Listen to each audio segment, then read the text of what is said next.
ನೀವು ಚ್ಯೂಯಿಂಗಮ್ ತಿಂತೀರಾ? ಹಾಗಾದ್ರೆ ಈ ವಿಡಿಯೋನ ಕೊನೆವರೆಗೂ ನೋಡಿ. ನೀವು ತಿಂತಾ ಇರುವಂತಹ ಚ್ಯೂಯಿಂಗಮ್ ಅಲ್ಲಿ ಪ್ಲಾಸ್ಟಿಕ್ ಇದೆ. ಹೌದು, ಮಾರ್ಕೆಟ್ ಅಲ್ಲಿ ಸಿಗ್ತಾ ಇರುವಂತಹ 99% ಅಷ್ಟು ಚ್ಯೂಯಿಂಗಮ್ ಅಲ್ಲಿ ಪ್ಲಾಸ್ಟಿಕ್ ಇರುತ್ತೆ. ಪ್ಲಾಸ್ಟಿಕ್ ಜೊತೆಗೆ ಸಕ್ಕರೆ ತುಂಬಾ ಜಾಸ್ತಿ ಪ್ರಮಾಣದಲ್ಲಿ ಇರುತ್ತೆ. ಆರ್ಟಿಫಿಷಿಯಲ್ ಫ್ಲೇವರ್ಸ್ ಹಾಕಿರ್ತಾರೆ, ಕಲರ್ಸ್ ಹಾಕಿರ್ತಾರೆ, ಕೆಮಿಕಲ್ಸ್ ಹಾಕಿರ್ತಾರೆ. ಅಂತಹ ಚ್ಯೂಯಿಂಗಮ್ ನ ನೀವು ತಿಂತಾ ಇದ್ದೀರಾ.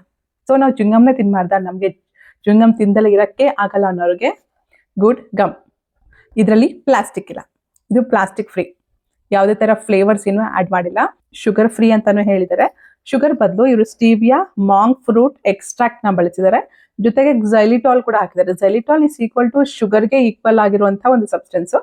ಸೊ 100% ಶುಗರ್ ಫ್ರೀ ಅಲ್ಲ, ಸ್ವಲ್ಪ ಶುಗರ್ ಇರುತ್ತೆ. ನ್ಯಾಚುರಲ್ ಫ್ಲೇವರ್ಸ್ ನ ಯೂಸ್ ಮಾಡಿದ್ದಾರೆ, ನ್ಯಾಚುರಲ್ ಗಮ್ ಬೇಸ್ ನ ಯೂಸ್ ಮಾಡಿದ್ದಾರೆ. ಸೊ ಪ್ಲಾಸ್ಟಿಕ್ ಏನು ಬಳಸಿಲ್ಲ. ಇದು ಲೆಮನ್ ಫ್ಲೇವರ್, ಇದು ರಾಸ್ಬೆರಿ ಫ್ಲೇವರ್ ಅಂತೆ, ಸ್ಟ್ರಾಬೆರಿ ಫ್ಲೇವರ್, ಚಾರ್ಕೋಲ್ ಸ್ಪೇರ್ಮಿಂಟ್ ಅಂತ ಒಂದಿದೆ.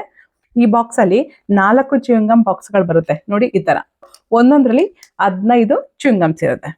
ನಾನು ಚ್ಯೂಯಿಂಗಮ್ ತಿನ್ನಿ ಅಂತ ಯಾರನ್ನು ಎಂಕರೇಜ್ ಮಾಡಲ್ಲ. ನಮ್ಮ ಪರಿಸರದಲ್ಲಿ ತುಂಬಾ ಗಲೀಜ್ ಮಾಡುವಂತಹ ಪದಾರ್ಥ ಅಂದ್ರೆ ಚ್ಯೂಯಿಂಗಮ್. ಏನಕ್ಕೆ ಅಂದ್ರೆ ಅದರಲ್ಲಿ ಪ್ಲಾಸ್ಟಿಕ್ ಮಿಕ್ಸ್ ಆಗಿರುತ್ತೆ. ಅದೇ ಪ್ಲೇಸ್ ಅಲ್ಲಿ ತುಂಬಾ ವರ್ಷಗಳ ಕಾಲ ಉಳ್ದೋಗ್ಬಿಡುತ್ತೆ. ಇದು ಪ್ರಮೋಷನ್ ವಿಡಿಯೋ ಅಲ್ಲ, ಪ್ಲಾಸ್ಟಿಕ್ ಫ್ರೀ ಆಗಿರುವಂತಹ ಚ್ಯೂಯಿಂಗಮ್ ಕೂಡ ಇದೆ ಅಂತ ನಿಮ್ಗೆ ಗೊತ್ತಿರ್ಲಿ ಅಂತ ವಿಡಿಯೋ ಮಾಡ್ತಿದ್ದೀನಿ.